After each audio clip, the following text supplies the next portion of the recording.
பரிமேலழகன் அவர்களின் டிப்ஸ் தர்மம்.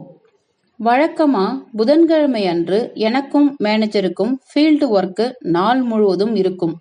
இந்த மேனேஜர் புதியவர். 10 மணி சுமாருக்கு ஹோட்டல் ஒன்றில் இருவரும் டிஃபன் சாப்பிட்டோம். பில்லை வைத்த சர்வர் தலையை சொரிஞ்சான். வேறென்ன டிப்ஸ் வேண்டுகோள்தான். பர்ஸை எடுத்து என்னை தடுத்த மேனேஜர், என்னப்பா சம்பளம் வாங்காமலா வேலை செய்யற, போ போ என மறுத்துவிட்டார். எனக்கு சங்கடமா இருந்தது. எவ்வளவு பெரிய பதவியில இருப்பவர்கள் ஜஸ்ட் 2 ரூபாய் 3 ரூபாய் விஷயங்கள்ல இப்படி கடுமையா நடந்து கொள்கிறார்களே என்றிருந்தது எனக்கு. இருந்தும் என்ன செய்வது, ஒன்றும் சொல்ல முடியாது. மேனேஜர் ஆச்சே. மதிய சாப்பாட்டுக்கு இன்னொரு ஹோட்டல். சொல்லி வைத்தார் போல் அங்கு சாப்பாட்டுக்கு டோக்கன் சிஸ்டம் இல்லை, பில் தான். இன்னொரு டிப்ஸ் மறுப்பு காத்திருக்கிறது.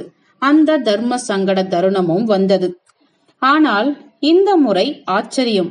பில் பணத்தோடு கூட 5 ரூபாய் நாணயம் ஒன்றை டிப்ஸாக தட்டில் வைத்துவிட்டு எழுந்தார் மேனேஜர். என் கண்களில் தொக்கி நின்ற வியப்பு நிறைந்த கேள்விக்குறியை கவனித்துவிட்டு சொன்னார், டிப்ஸுக்காக தலையை சொரிந்த அந்த ஹோட்டல் சர்வர் மிகவும் இளைஞன். அவனுக்கு இதிலேயே திருப்தி வந்துடக்கூடாது. அப்பதான் இன்னும் முயற்சி பண்ணி முன்னேறணும்னு நினைப்பான். ஆனால் பாவம் இவர் வயசானவர். என்ன இயலாமையோ என்ன தோல்வியோ, இந்த வயசுலயும் சர்வராக வேலை பார்க்கிறார்.